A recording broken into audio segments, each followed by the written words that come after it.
Western media, you've been spreading lies just to sow confusion, just to destabilize my sovereignty, divide and conquer. Your quest to take over my sweet home Africa. Mass migration has started, millions have departed.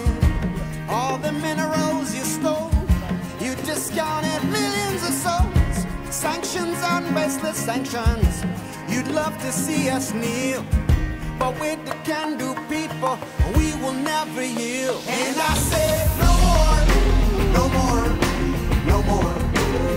And we say no more, no more, no more. And I say no more, no more, no more. And we say no more, no more, no more. And I say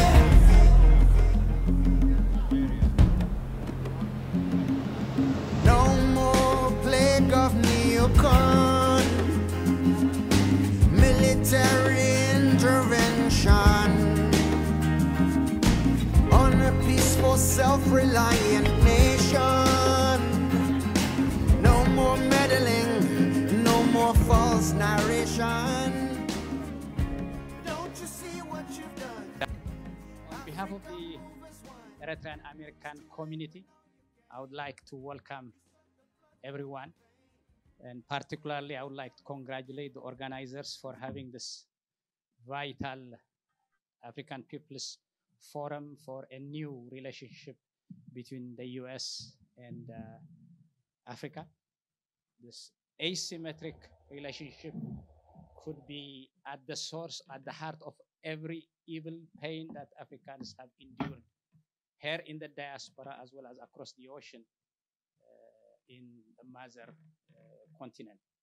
As Eritrean Americans particularly, it gives us a great pleasure because our struggle all these years have been for the dignity and honor of Africa. So for Africans from all walks of life to get together to discuss, to unify our struggles so that not only us on this side of the ocean to be given our due respect, but at the same time, the mother continent is not there on a plate, a dinner plate, so that everybody could scramble for it afresh, but for Africans to live in dignity, in peace. As we know that Africans united, Africans working together could do miracles.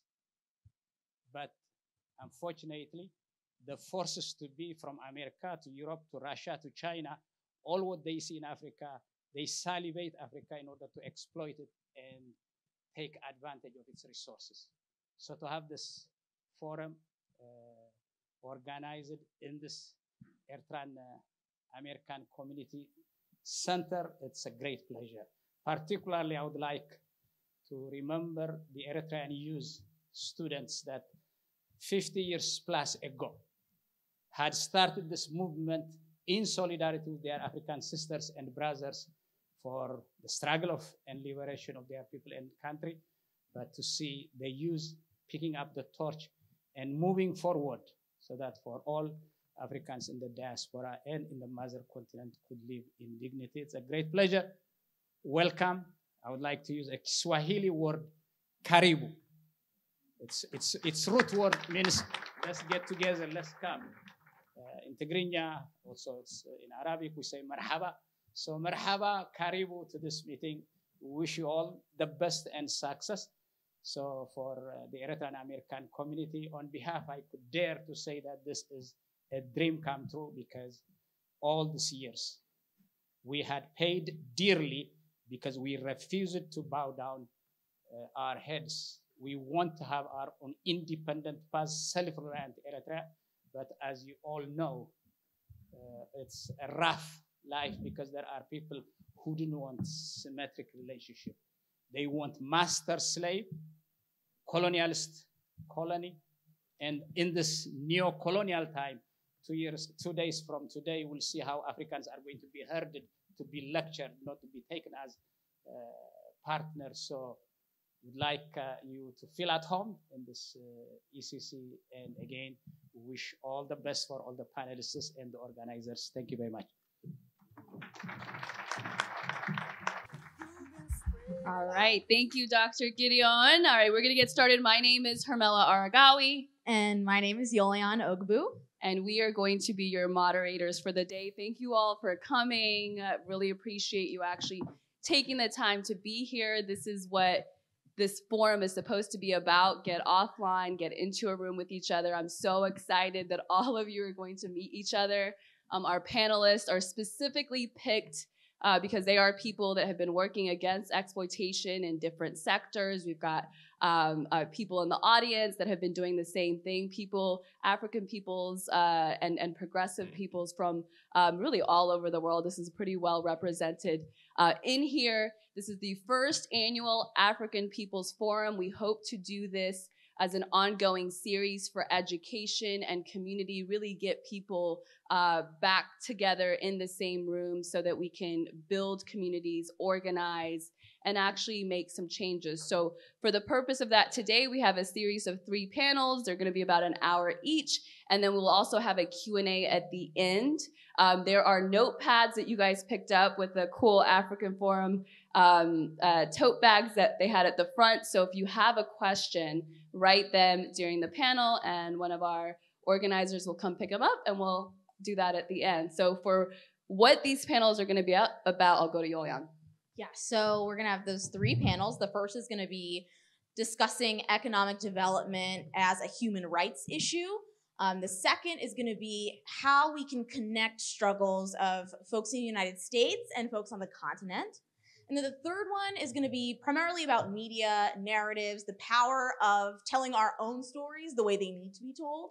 So we're really excited to get started. Yeah, without further ado, let's do it. So the first one, as Yolian mentioned, is economic development as a human right? Africa is one of the most exploited, if not the most exploited part of the world, and yet we continue to have human rights issues brought to the forefront in America, and Americans engaging in human rights issues for decades about Africa, but it's not leading to economic development. In fact, we're just seeing cycles of conflict. So I first want to talk about the role of U.S. aid.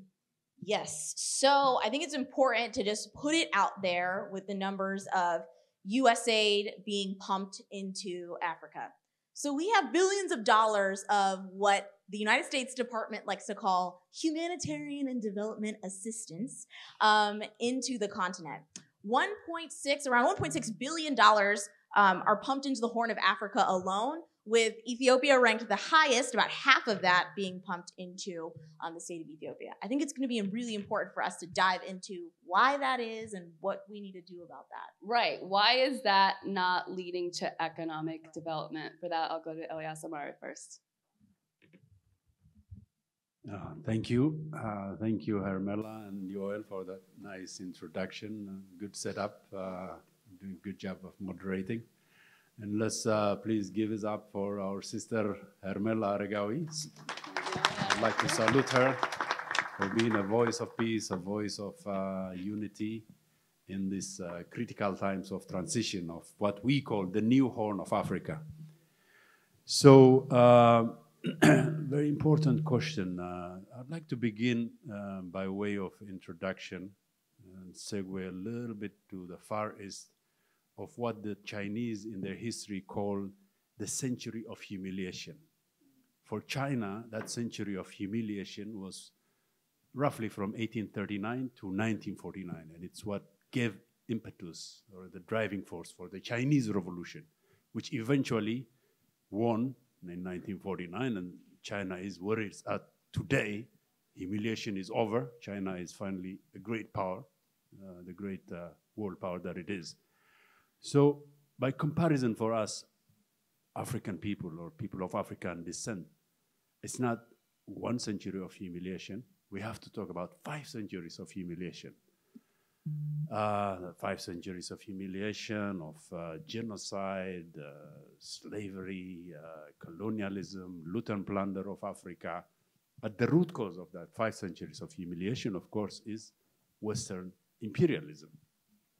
So, and that is the root cause of Africa's underdevelopment, of what the great and late Walter Rodney called how Europe, he meant by Europe, the West, underdeveloped Africa. So when we are talking about Africa's economic development, we have to also talk about Africa's economic underdevelopment and what its root causes are, identify the root causes, and then talk about how we can, you know, reverse the situation.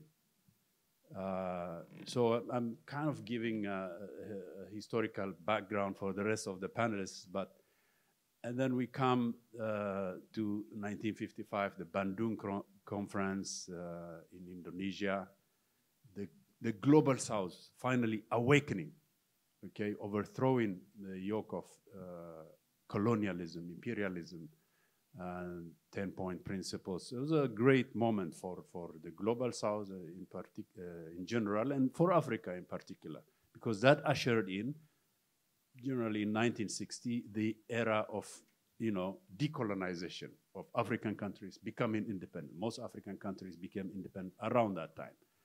So this, it was a promising start. It ushered in great hopes, great beginnings. We saw leaders like Nkrumah in Ghana, Patrice Lumumba in Congo, Sékou Touré, Julius Nyerere, you know, these great visionary leaders of Africa with their, you know, wanting to reverse the damage of colonialism and usher in economic development. Unfortunately, that promising new start was sabotaged, and by 1975, you witness the backlash of imperialism, or you know, wanting to reverse the gains of Africa, the gains of the Global South, and so that ushers in the era of neoliberalism, you know, of what they call, the World Bank, IMF called the structural adjustment. It sounds like something like engineering design, which in a way it is, because they wanted to structurally adjust Africa to their needs. And so with that, they imposed, you know, debt, the debt trap, what the writer Jack Perkins in his book, Confessions of Economic Hitman, calls Africa by design was made to, you know, to stagnate in underdevelopment through odious debts of the World Bank, IMF, and the private banks. So we have to think now, after decades of this, you know, devastation, that these, you know, recently in the media, we hear a lot about debt trap, and they say it's China that's, you know, doing this debt trap to Africa. Nothing could be further from the truth. It is not China that has set up the debt trap. It is the Western imperialist collective. And so we need to think now as one of the preconditions of economic development, these odious debts that are weighing down Africa must be canceled. The great professor of economics, Michael Hudson, has been consistently calling in one of his latest books, Forgive Us Our Debts. They're weighing us down. They're weighing Africa down. These debts were incurred by corrupt, kleptocratic leaders of neo-colonial regimes in Africa. They have been more than paid for over the years, you know, the compound interest that have been accumulating. So it's time now that these debts have to be canceled. Just as we are calling here in the United States for student debt cancellation, Africa also needs debt cancellation if it's to move forward. So that should be one of, at the root of our demands for economic development. We also need to think that Africa's development cannot come from those very same forces that have caused Africa's underdevelopment. It would be foolish for us to expect salvation from, you know, those who are the causes of our misery and deprivation and 5 centuries of humiliation. No, salvation cannot come from those forces. If salvation is to come, it is to come from Africa. And Africa, as I said, excuse me, just as we had that promising start in the 1960s, we need to recoup that, and in the 21st century, we need a new Bandung for Africa, so to speak. Remember I said the 1955 Bandung Conference was great beginning for the Global South and for Africa. It ushered in an era of independence, a good start. But now for the 21st century, we need a new Bandung, and that Bandung has to be centered in Africa. So not in Indonesia, not in Latin America, the center has to be in Africa. We often talk these days about a multipolar order. Sure, that's welcome. I'm all for the end of unipolar hegemony and a multipolar, just new world order. But in this multipolar order also, Africa has to be the center and the center of power itself. We have to start thinking that Africa, cannot be an appendage to other great powers. Africa has to be, in and of itself, a power center, just as China is, just as other forces are emerging to be, multipolar centers. So there is hope. There is an alternative, but Africa must now focus on itself. It's time that we should stop this annual pilgrimage to other capitals of the world for Africa Summit. Some power calls Africa Summit, Istanbul calls, then everybody, all the African leaders go there. Tomorrow it will be Moscow. Day after tomorrow it will be Beijing. Today it's Washington. This has to stop. Africa Summit has to be in Africa, and at the center of it, economic development must be an issue. So by way of wrapping up, economic development means for Africa now, the focus should be on food security, food sovereignty, rapid industrialization, economic cooperation and integration of all African countries. That means massive sovereign projects like infrastructural projects connecting all Africa, road networks, highways, and for that, these things are doable.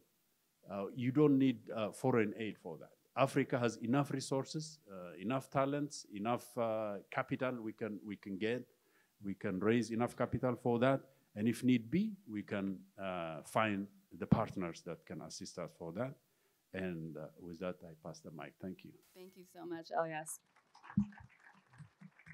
So if economic development is a human right, and that's the thesis that we're working with today, and Elias mentioned that we can't get salvation from the very institutions that have put the continent and its people in exploitation. Yet, we can't ignore the fact that the US dominates the financial institutions, and Africa depends, the way that it's structured now, African countries need to borrow in order to develop. And so Ethiopia is a really great example currently. It's gone through a 2-year war.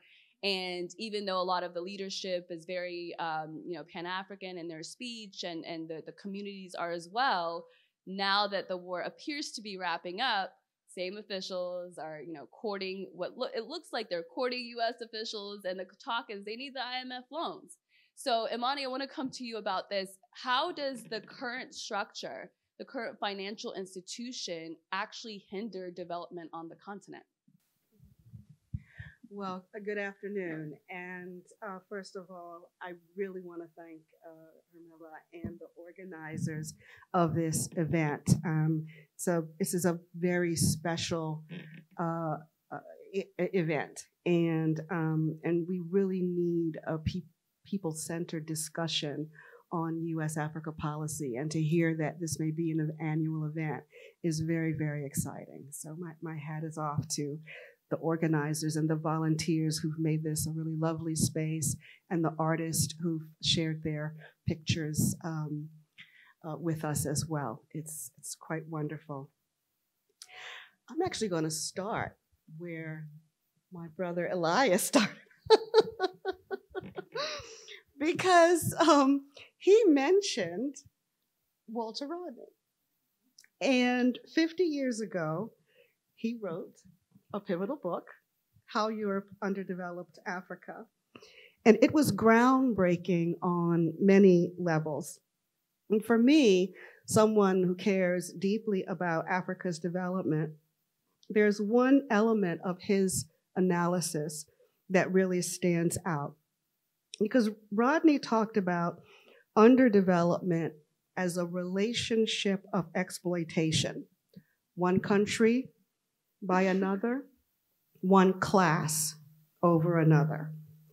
And that statement is as critical today as it was in 1972 because the situation has gotten worse. African resources are stolen on a massive scale.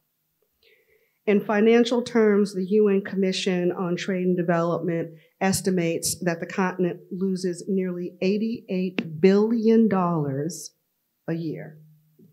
Companies, criminals, and corrupt officials steal more than $80 billion a year. Africa's outflows exceed direct investment and foreign assistance. This theft is facilitated by a number of complex mechanisms that are grouped under an umbrella term, illicit financial flows. These are funds that are transferred across an international border using financial instruments that are either illegal or illegitimate because of the harm that they cause to society. So that's a lot of words. What does that actually look like? So across the continent, one of the strategies used is a term called misinvoicing. You find it a lot in the extractive sector. So let's say I'm a palm oil company and I have plantations in Liberia. And I tell the government that I've produced and processed 2 tons of palm oil. And then I pay taxes on the 2 tons, right? But I've really collected 10 tons and paid only the tax on the 2. So I have paid nothing to Liberian society or the country for the 8 tons of natural resources that I have taken out. Transfer pricing is another mechanism. This is where companies using subsidiary relations to misrepresent profit by shifting profits from one part of the company to another. Great example, Coca-Cola.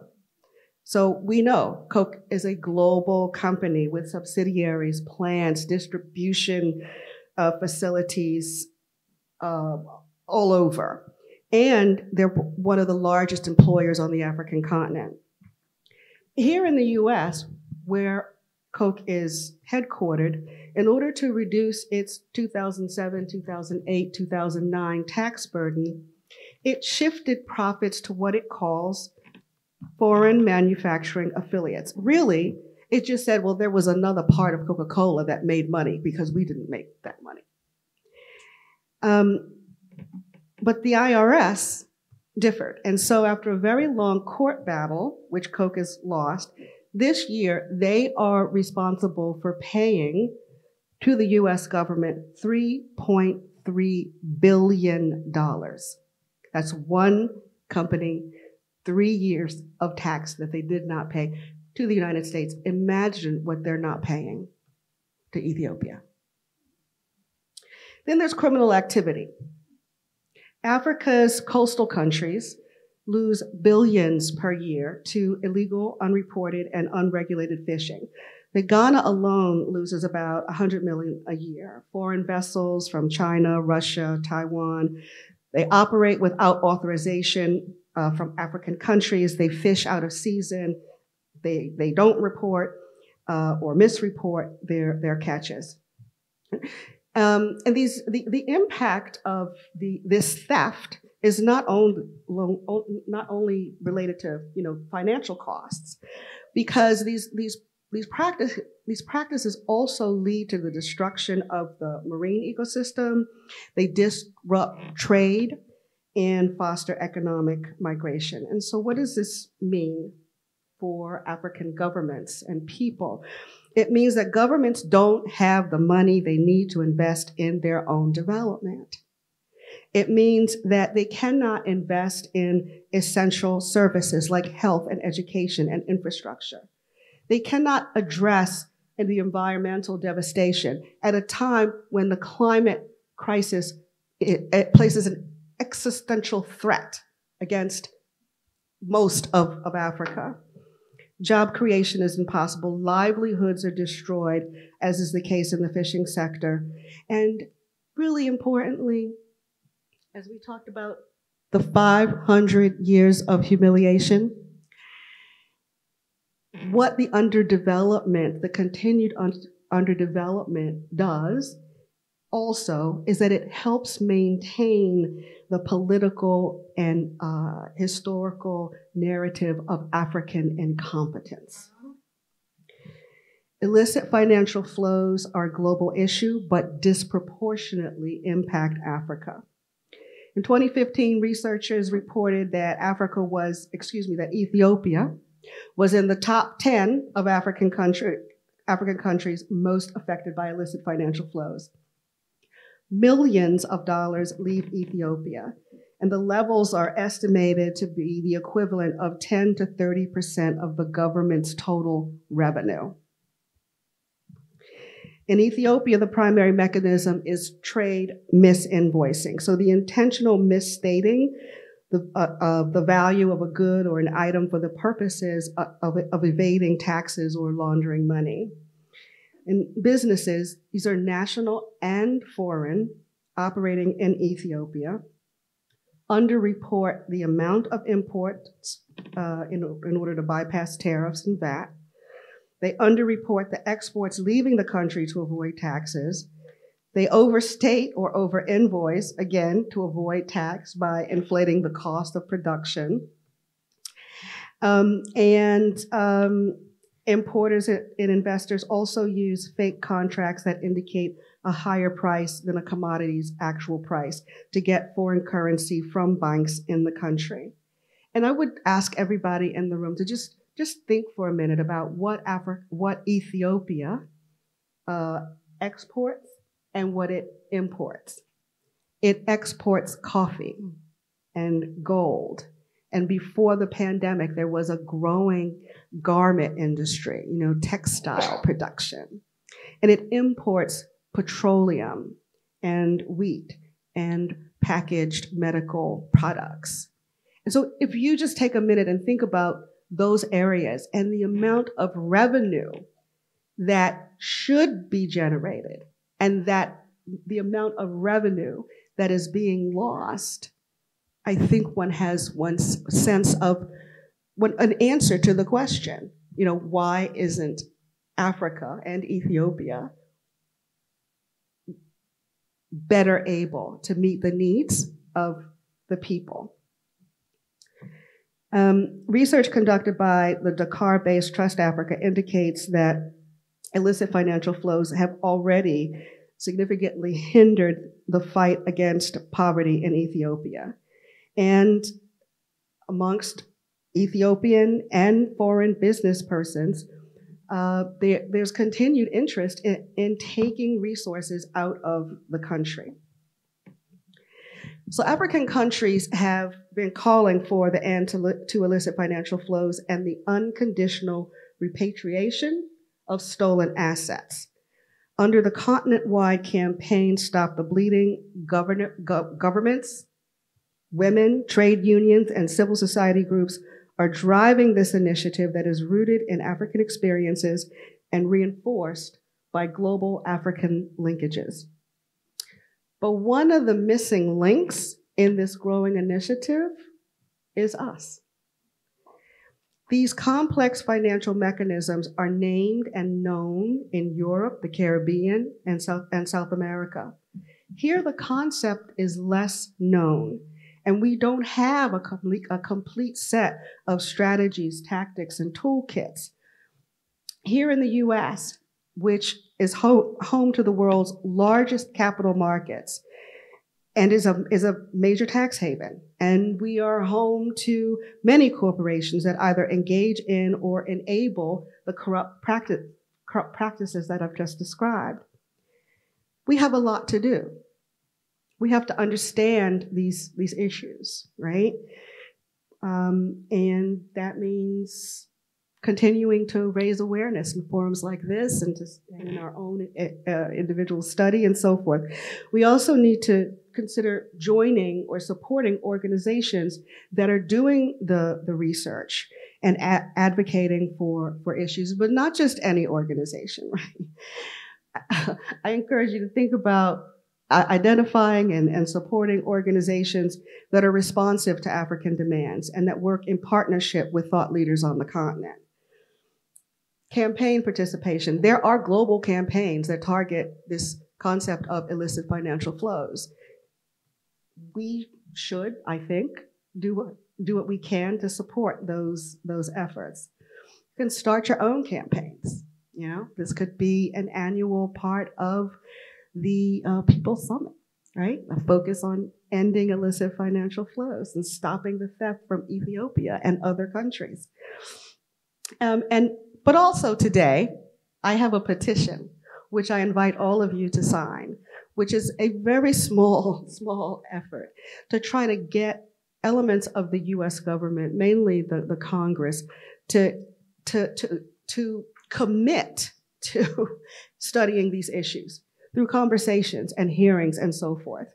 And so I have the petition on the table. I'm happy to pass around at the conclusion of this session the sign-in sheet.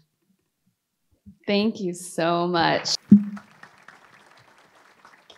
So one of the things we did talk about is having some actionable items after these panels. So thank you, Amani, and we'll put out more information about that petition throughout the panel. So a lot there, and I do have some follow-ups, but I want us to go through the panel first, and we'll come around. We'll go to Elias Houri next, who's done some work engaging with USAID officials and just really talking to them about considering different models of working with countries on the continent.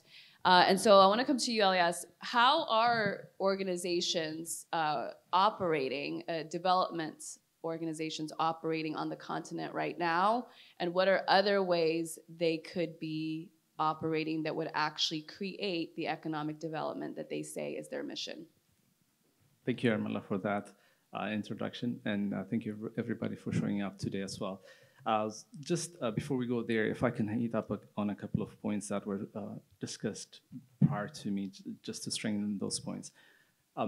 Africa is one of the largest, growing population, with 1.4 billion people, the second populated continent, right?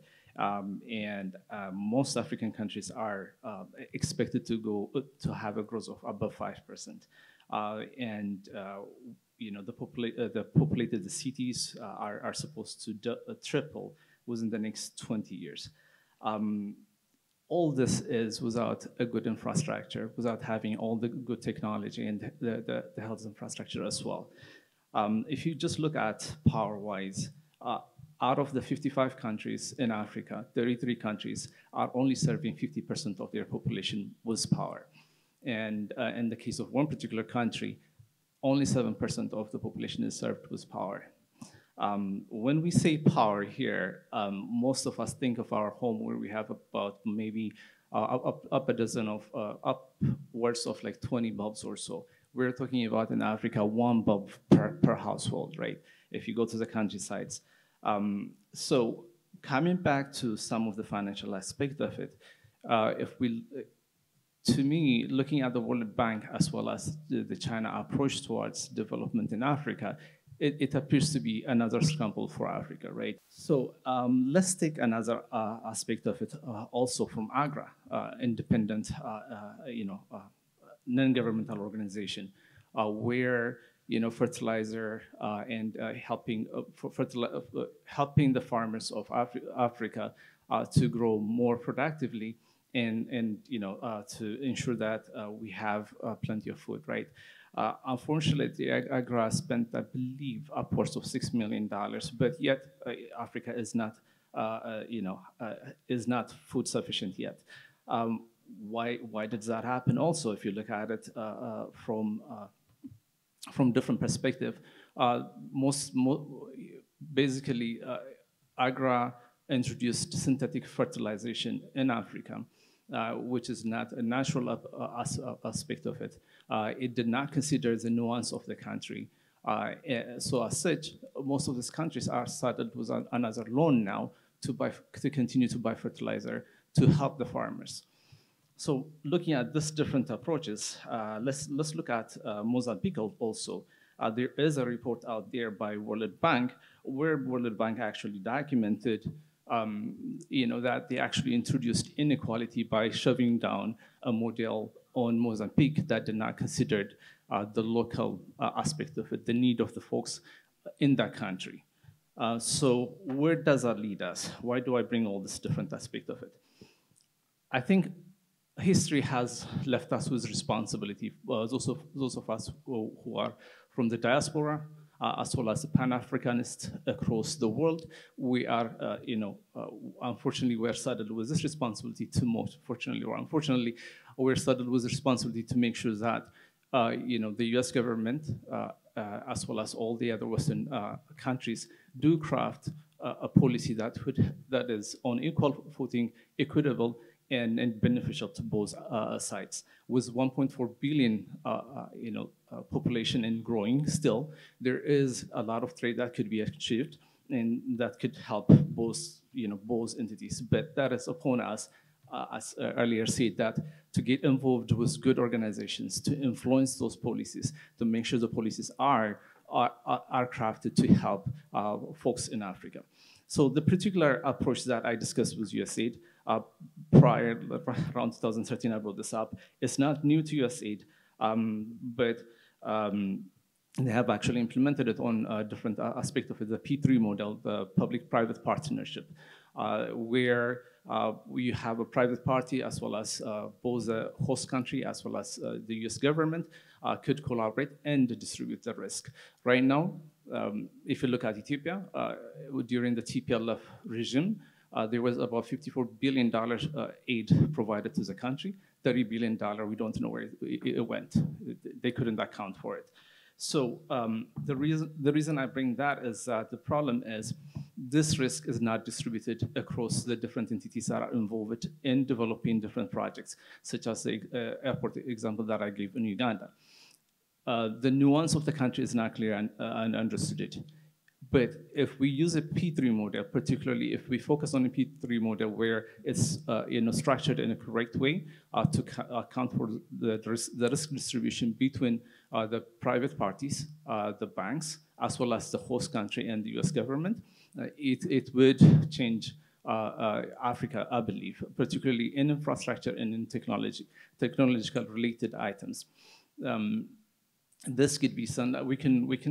There is, for example, there is, I think in Kenya, Luma is a power plant that is a coal-fired power plant that was started in 2020, I believe, but unfortunately, due to different requirements that were not discussed up front, didn't have enough involvement from every aspect of it, is still behind. So if we take a P3 model for that, and a World Bank backed construction constraint actually walked away from that without having any any consequence. So if we take a P3 model and how do we build our power plant? I come from the electrical engineering background, so I'm going to focus on that particular power plant. How do we form, structure a P3 model that would help to build that power plant? The risk could have been shared by World Bank as well as the host country, US government, with the revenue at the end of it. Instead of everyone making money up front, how about if that revenue is distributed through 30 years, 20 years, where everybody would be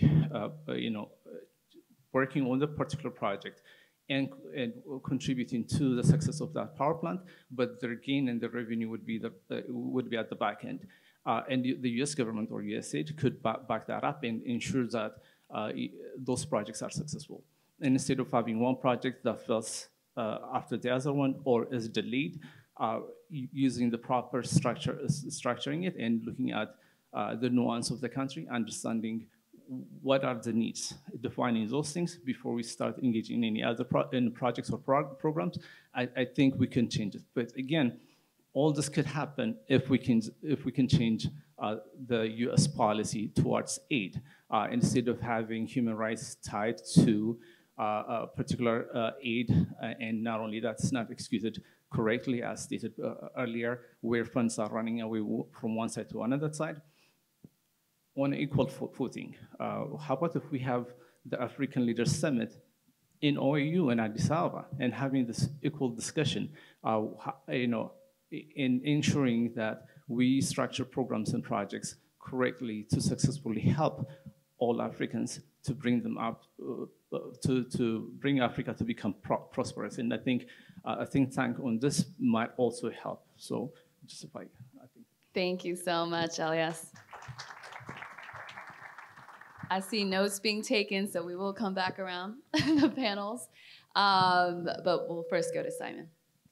Yeah, so thank you for you guys so far for bringing these contributions around and providing historical context into the role of agencies like the IMF, the World Bank, USAID, even thinking about new ways to potentially reform them as an option, right?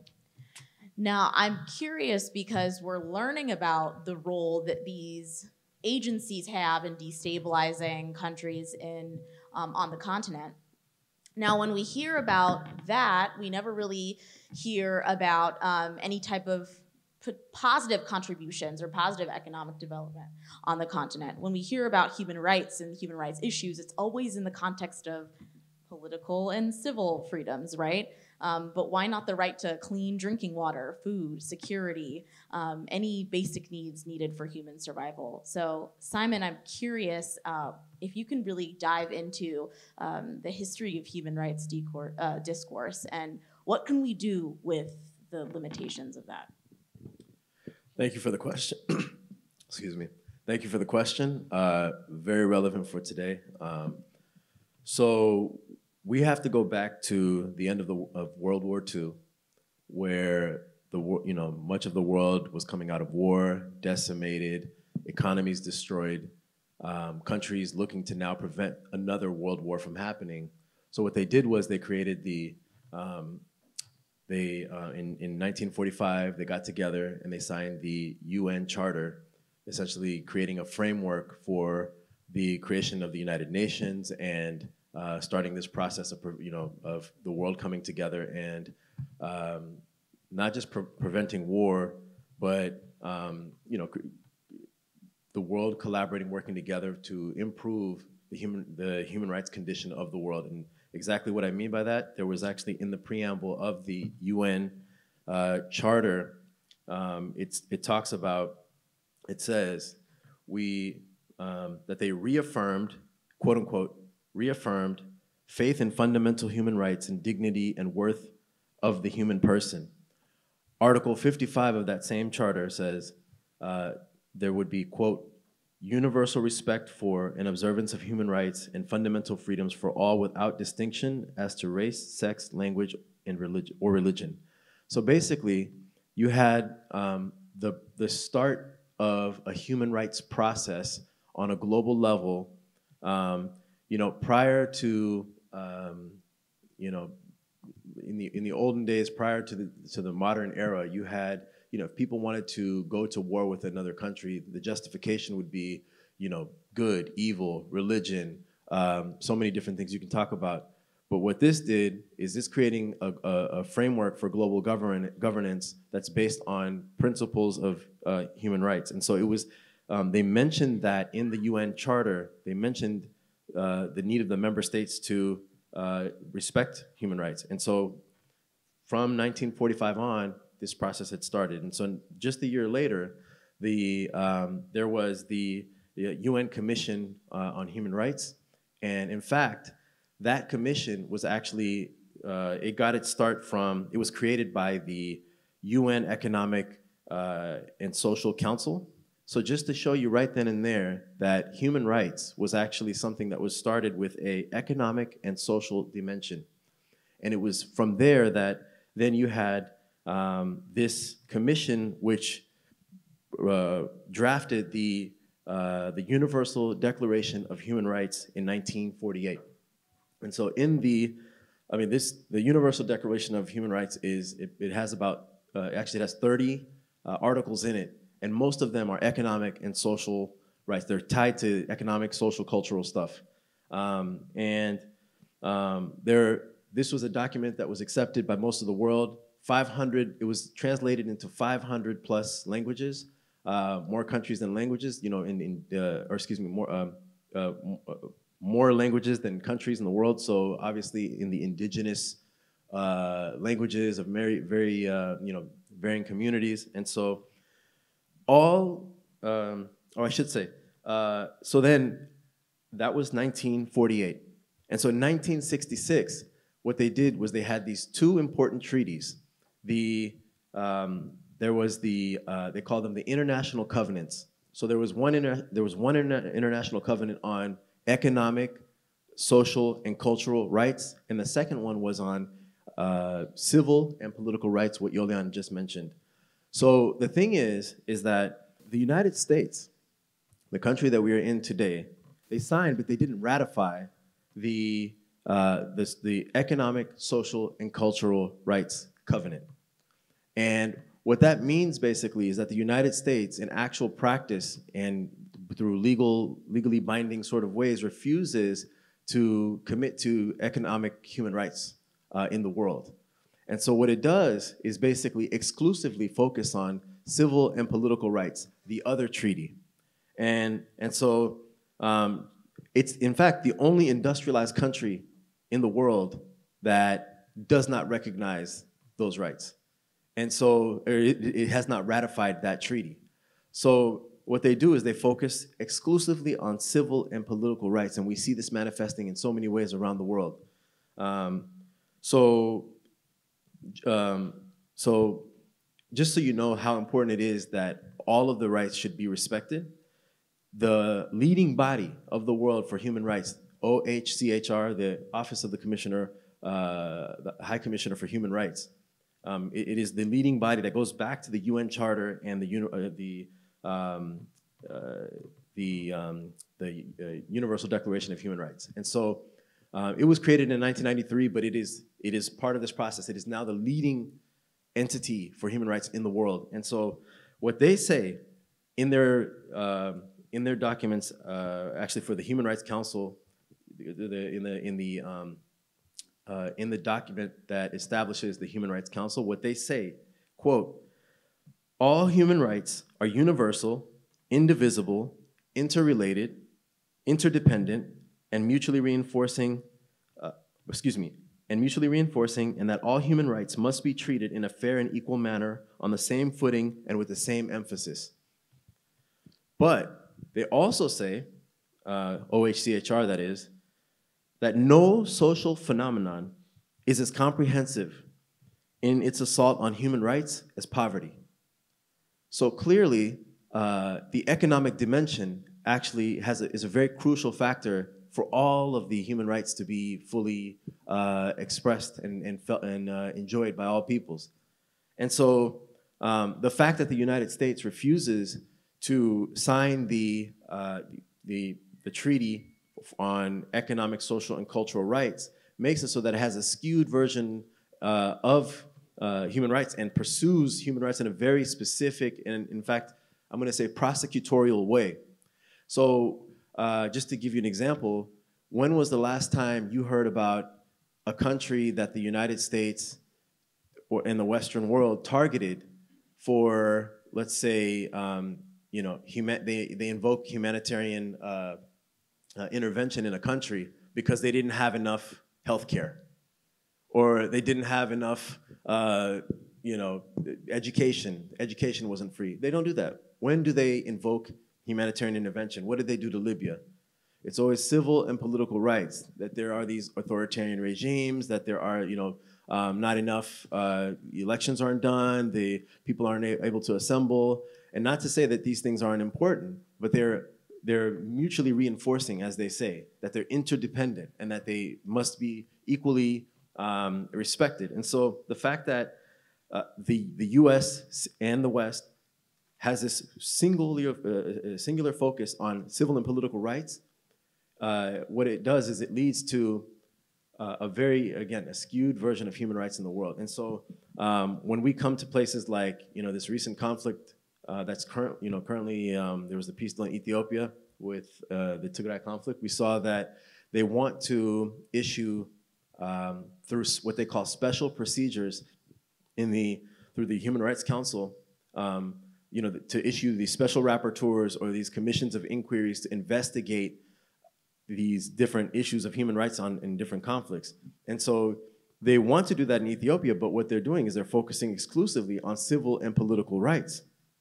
They're not focusing on the economics of it and what caused this, and we can talk about imperialism. Basically, my point is that human rights should be respected, all of them equally, and by just focusing on the civil and political, what we're doing is we're creating a very skewed version of human rights in the world. We'll follow up with you, thanks Simon, about how that also is reflected here in the US. But I want to first go to Elias Amari and remind you guys that you can ask questions. Everyone should have gotten the really cool African People's Forum notepad that they passed out in the front with the tote bag. So if you have questions, write them down and then raise your hand, and then Hermela and Lucas can help collect them. And we're not live streaming this, if anyone asked. We just chose not to do that. And so we're not going to be taking any questions from online. But if you have any questions here, we'll have a few minutes at the end to address them. So a lot of great points brought up by all of the panelists. Elias, I want to go to you to break down a little bit more, and I hate to bring up Ethiopia again, but I think it's just a classic example of in the 80s, everybody came together, all these, great artists came together, did We Are the World fundraiser, raised up, I think it was over $100 million to avert famine. We find out later that the large majority of that money was actually stolen by the rebel leaders at the time. And it didn't go to the people. And then now, over 30 years later, is that narrative about Ethiopia on the brink of famine comes back up at the top of this war that started 2 years ago. So how is it that Ethiopia, as Yolian mentioned, the largest, I think, receiver of aid on the continent, and yet it is incredibly food insecure as it stands? Great question, Hermela. How is it indeed? I mean, Ethiopia, since 1945, after the end of the so-called World War II, up to present, it has been the largest recipient of U.S. quote-unquote foreign aid. I mean, during the Haile Selassie years, and even during the Derg, as you mentioned, 1980s, humanitarian, aid for famine relief. Then 91 up to 2018, the TPLF period. But that hasn't helped Ethiopia to emerge or catch up, to rise from poverty.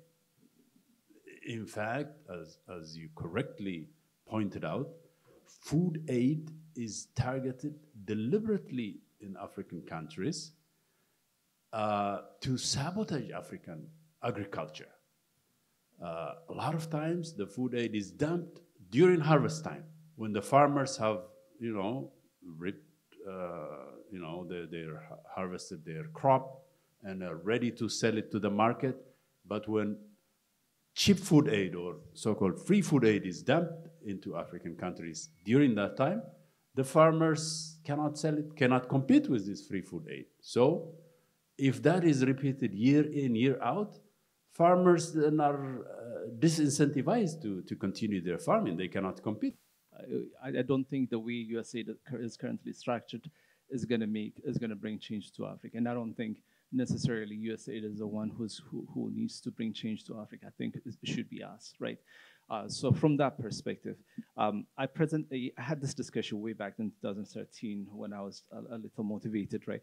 And also recently, I engaged one of the USAID representatives. You know, why? So my premises was, why are projects not as successful in Africa as here? This spans all the way through like the beginning of the 2000s, right? Through up to now. And one of the proposals that I provided was, why not structure it correctly with P3 model? Is this thing working? The reason that I provided P3 is currently most projects are structured with let's shove a particular model up your throat, and then let's see if that's going to bring any change. The Mozambique example that I gave. The model was provided to Mozambique, where it actually accelerated growth, but created a lot of inequality and made a mess of the society, right? We don't want that kind of change. So when I offered P3 as a change, the way I asked it is that, you know, how about if you have a private partners, such as the diaspora here, who could work pro bono and identify the need with the in-country, with the host country, not USAID creating a model and providing that model out to them, and then using those needs and partnering with the private organizations here. That could be pro bono, diaspora group, or some entity that actually have a capability to make change and to actually do the work, right?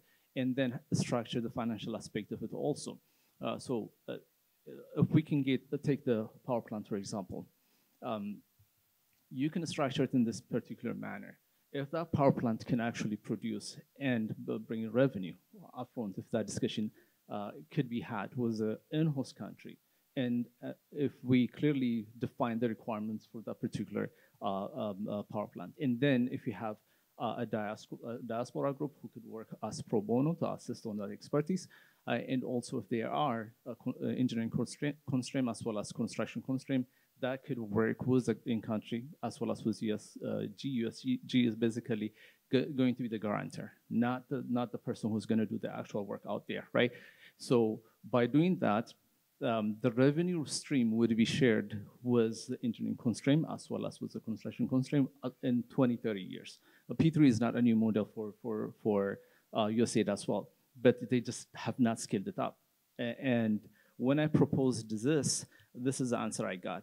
Lack of in-country expertise, management burden, and distortion of the development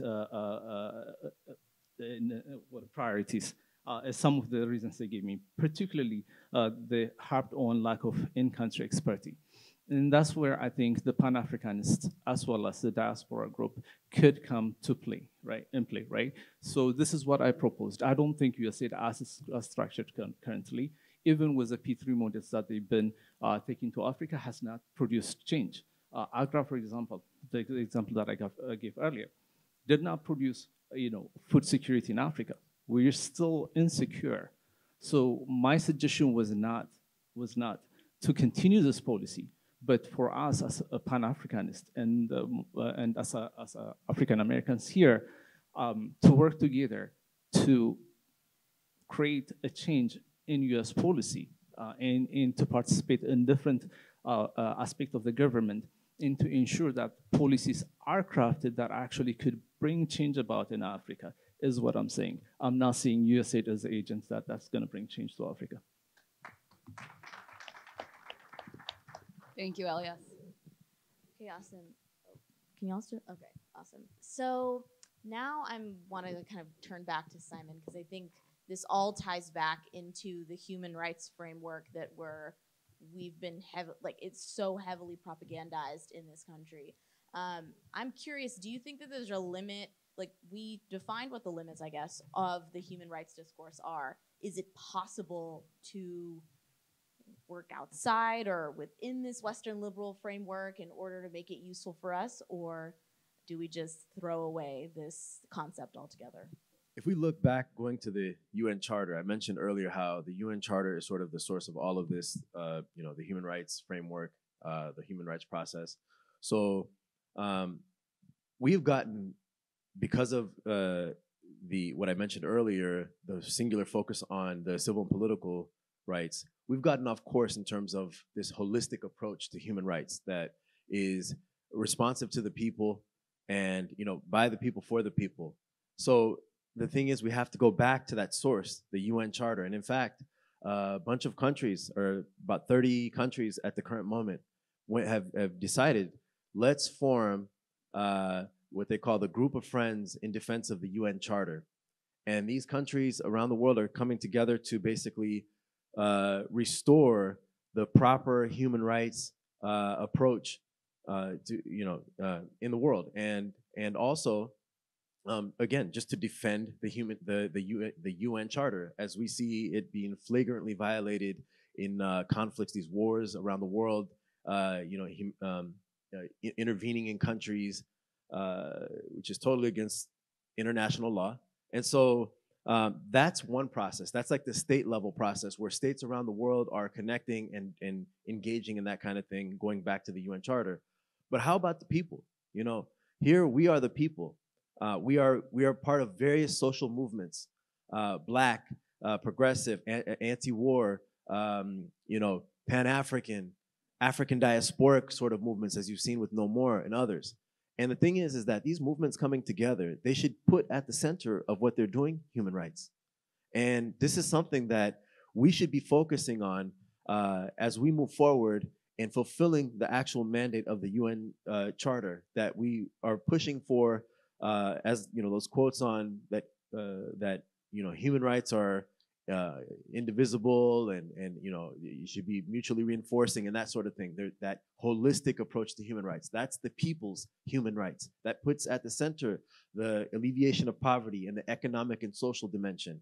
So this then, you know, then you add in the civil society organizations that we'll create here, Africa, around the world. And then you can talk about the media, how the people's media, African people's media, covers this stuff. You can talk about BT News. You can talk about what Hermela is doing. So many other, you know, individuals who you know, journalists. So you have the media, you have the state level stuff, you have the social movements, all putting at the center human rights, holistic human rights. And then they come together, and what do? They form a network. And this network is something that you know, already exists from the other side, from the imperial version, where if you want to know what's going on in a particular country in terms of the human rights situation, you turn on CNN, and then CNN cites Amnesty International. Amnesty International cites some random Nima Al-Bagher, or some random journalist who's pushing BS out there. And then where does that person? Oh, they got it from some rebel leader, so, you know, on the ground, who with some grainy video or whatever. And then that then is the whole justification to then, you know, engage in humanitarian intervention in a country and knock it off the map, like they did to Libya, which is a human tragedy, one of the greatest tragedies in Africa in the modern era.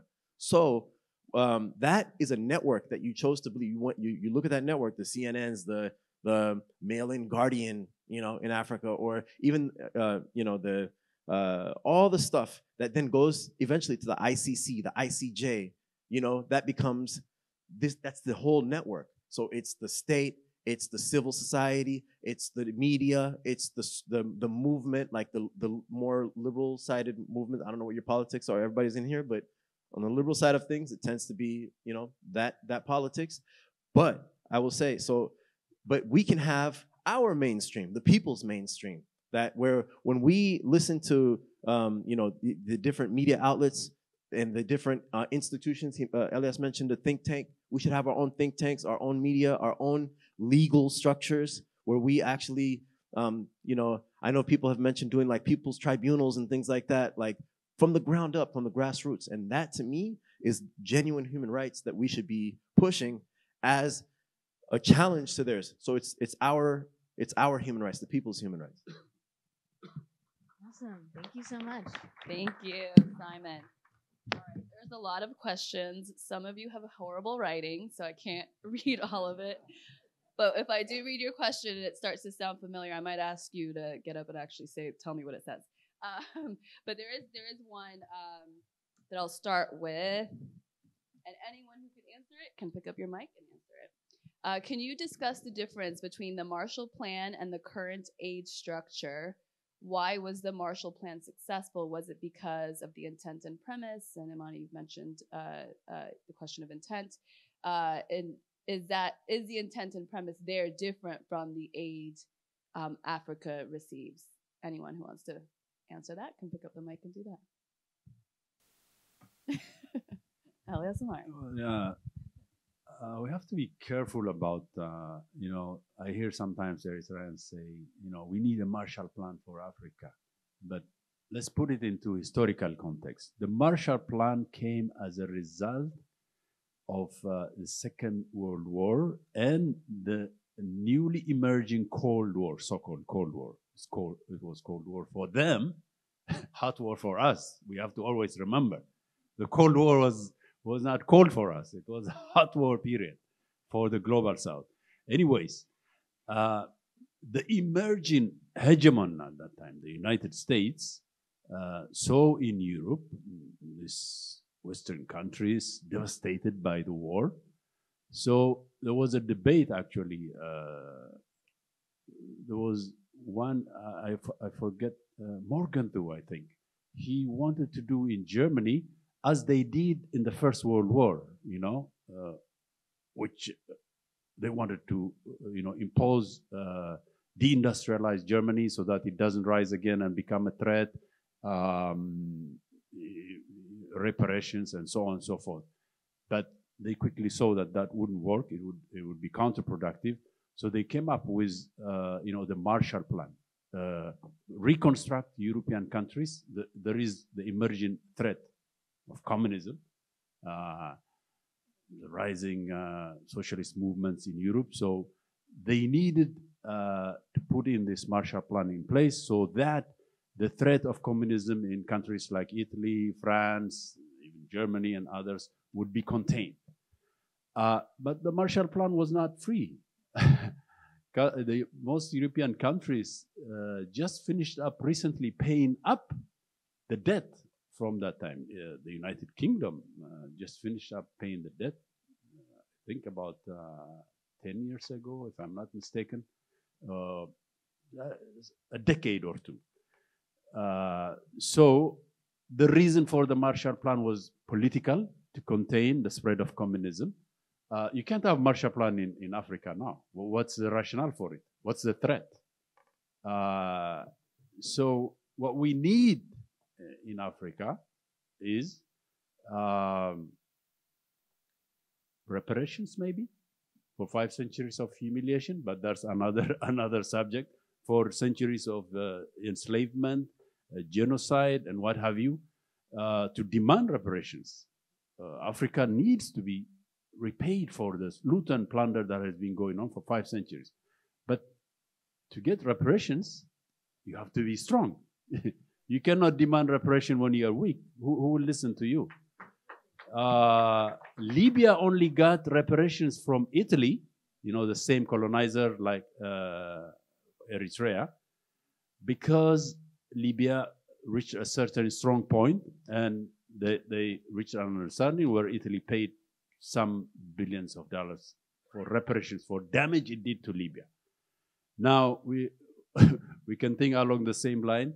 Yeah, Eritrea too can demand reparations from its former colonizer Italy.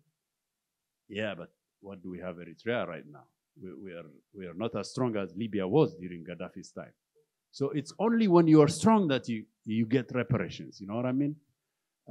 So we have to reach a point of strength whereby then we can demand reparations. Right now, the least we can do is debt cancellation. That I think is fair, just, and they have, the banks and all those institutions have recouped their loan and then some from the compound interest that have been accumulating over the years. So debt cancellation, I think, should be a timely call for us. And the rest, I think, if we focus through self-reliance, Africa can do it by itself. Thank you. In the interest of time, we're going to do some of these questions in the later panels. Some of the other panelists can definitely answer these questions too. But as we wrap up, I just want to give the rest of the panelists just a kind of a last words, and then we'll take a break and go into our next panel. Imani? I just want to put out a personal plea. For anyone who thinks about a Marshall Plan as a solution, please put it aside. It's not going to happen. And I would maintain that it's not what Africa needs. We, the three of us, the four of us, have been talking about the intersection of debt, of neoliberal approaches, and illicit financial flows. These are all structural, economic policies and approaches that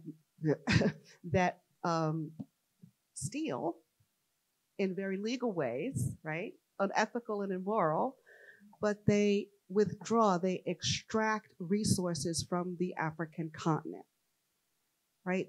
And that is what needs to stop. That is what needs to stop. And just in closing, I'm always reminded of this analogy. I don't even know who came up with it, but it says something about, like, there's a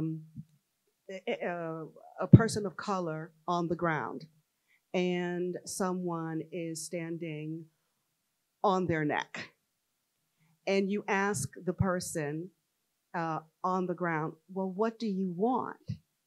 They do not want a Marshall Plan. They don't want money. They want to get you off their neck, right? And that is what I think Africa will benefit from.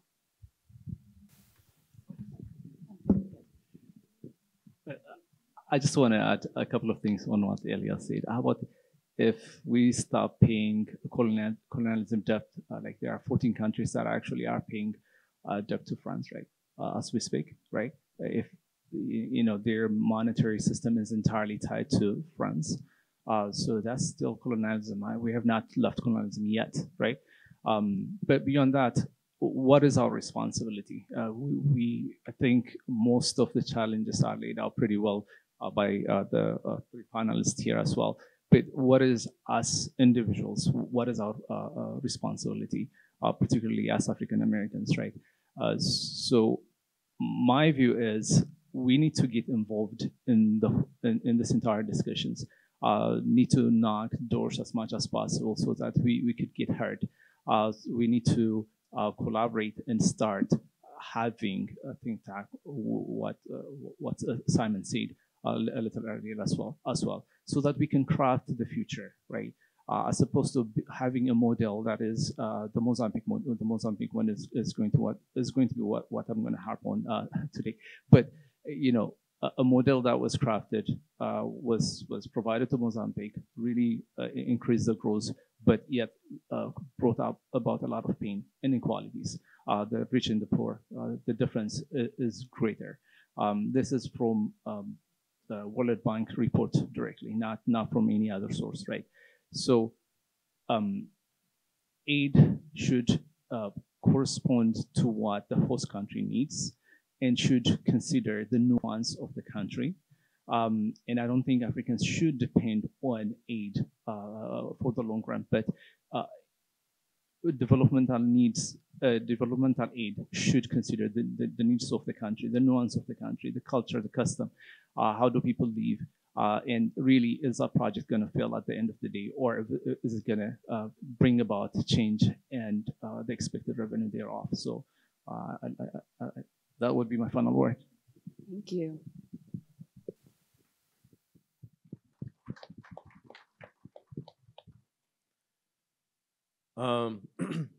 I think a Marshall Plan and sort of those ideas, we can see those, top-down sort of thing where we're requesting something and saying, hey, this can be the solution.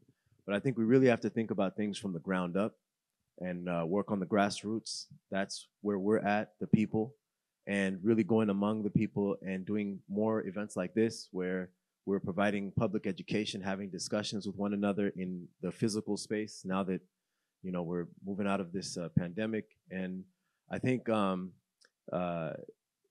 know, we have to build a movement that can be strong enough to make demands. And you know, it's you know, power you know, concedes nothing without demands, as Frederick Douglass said. And the thing is that we need to be able to make those demands, and we need to organize to be able to make those demands. And sometimes it's you know, we have to make it a situation where they have no choice, not depend on them to just like just requesting, but really putting the pressure on them to where they have no choice but to do what we need, which is to you know, they've created a fortress in the West where all the resources are, all the technology. They went out into the world, they, you know, looted, exploited, plundered, and then brought it back, and they created a fortress. They closed it. They said, we're going to create walls. You can't come inside here. And so Africans have to illegally migrate to get here. And so we come here because our countries are destroyed and we're exploited and all these things. And so now we don't forget home. And whether it's the beginning of the 500 years of humiliation or at the end of it where we are now, that, you know, that exploitation, you know, now we don't forget all of that. And so now we're here in the diaspora. We have to connect with each other and organize and be able to make very strong demands and break. I don't say break the fortress. You know, it's a peace movement. What we're doing is very peaceful, and it's human rights oriented. It is. I want to make that very clear, right? It's pro peace, but you know, anti-war. We are anti-war, and they always want to get you for being anti-war, frame you as crazy and all that stuff. But we shouldn't concern ourselves with their narrative. I'm more concerned with what my media says about me, our people's media. That's what I'm more concerned about because it's our people. But at the end of the day, it's to we have to be able to use our economic resources that we have here through these networks, right? Our talents, our technologies, everything. We have access, and we can take that back to Africa. You know, I hope that African countries will create spaces for the African diaspora to come back of all kinds, not just their nationals, but of all kinds to come back to plant, you know, to roots in Africa and exchange things. You know, it starts with the networking thing. Then with the networking thing, then you have the material transfer of ideas transfer.